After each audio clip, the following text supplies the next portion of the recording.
Hi everybody, it is Max Mackintoshes back again for another video. This video is going to be a base game starter house. I haven't done a starter house in so long, so I felt like it was time, and I'm kind of on a time crunch today, so I wanted to build something real fast, do the voiceover real quick, so I can get the video out and posted. I was using a reference picture kind of when building this, and it was a little bigger than a starter could be, so that's why I'm a little overambitious at first. And I have a lot of problems with the roof, but end up making it smaller and then it all works out. And it needed to be smaller anyway to fit within the budget of a starter home. I'm on a 30 by 20 lot, so it costs 2,000 simoleons, and the house costs exactly 18,000 simoleons.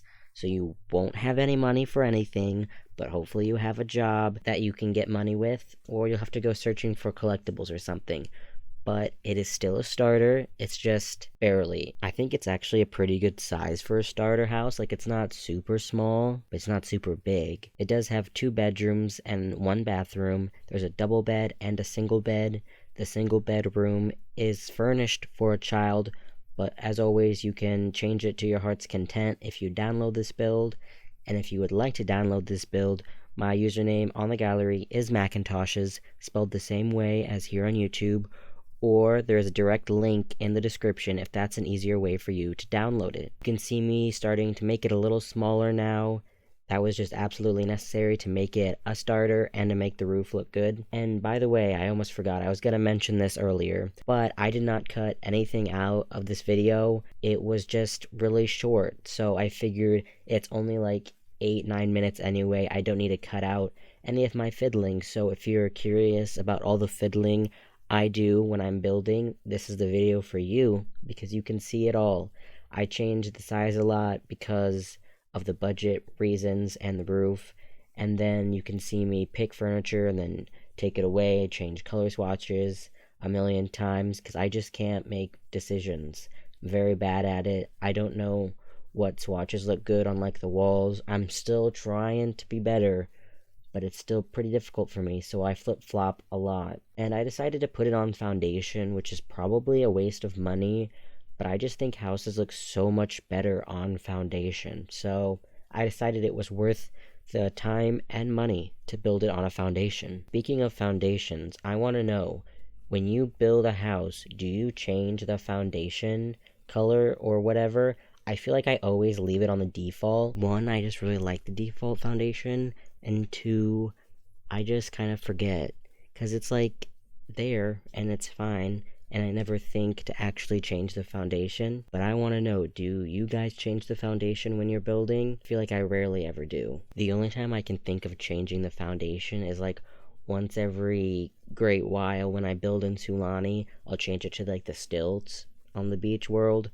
But like that's about all I can think of using a different foundation. I'm like, even when it's like really small like this, you can barely see it anyway, so I feel like it doesn't make that much of a difference. Anyways, it was kind of refreshing to build a starter home just to be on a budget for once, but it's also kind of stressful because I always have to use like the least expensive item, and I don't always love that item.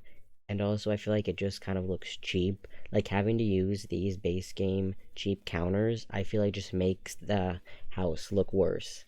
But there's nothing you can do, because you need the cheapest counters to make it on the budget. I just wish there was better swatches, honestly. If they just had normal swatches on those base game counters, that would be splendid. Like, if there was just, like, the natural wood tones, like a light one and a dark one, maybe like a white swatch and a black swatch, that would just be splendid. I would love that so much. I think I end up using the tan swatch, which I really don't like, but it matched the tiles, so I just went with it. I usually use the blue swatch, but that just kind of wasn't the color scheme today, so we powered through. But this house, again, is on a budget. Not much you can do. There isn't really that many activities in this house. I mean, there's some. There's a TV, there's an art easel, and there's a bookcase, so you have those for you.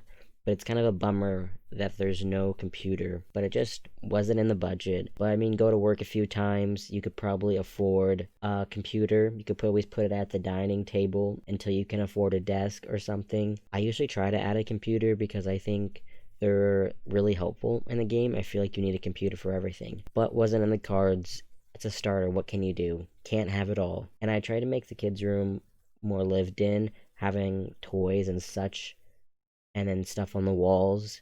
I probably could have toned it down a little bit, but I felt like the kid deserved it, so I gave it to him. Now you can see me start to work on the outside here in a little bit. I decided I didn't want to use any debug items. I just hate searching through it, and I hate typing in the cheats because then it clogs up the catalog. So I used all real plants, so I used actual money to do the landscaping, which means it's kind of sparse. The front has a fair bit. You can't really tell that I was on a budget, but in the backyard, there's like nothing.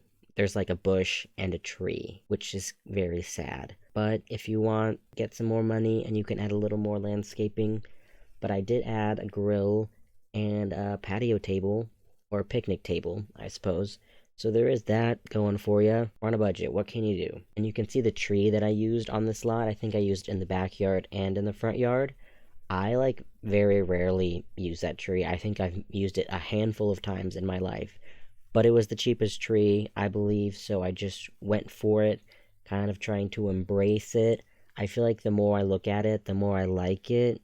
So I guess that's good, but wasn't my first choice tree.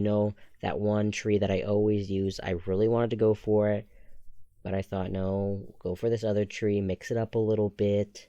I'll survive using something else. And then when I get done with the landscaping and I have a little money left, I'm like, oh my goodness, I haven't put like anything on the walls. There's hardly any decorations besides a plant here and there and some things in the kids' room. So I went in and I switched some stuff out and then tried to find some wall decorations. And the only thing that fit was the pride flag.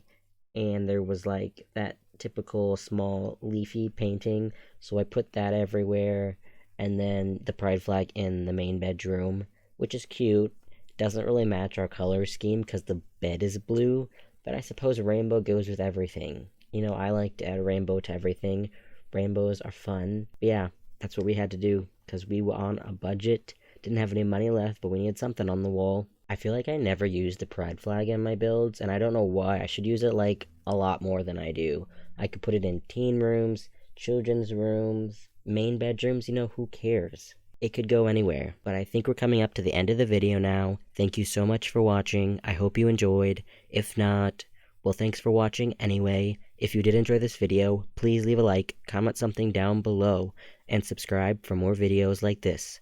I will see you all in my next video for whatever that might be. Bye.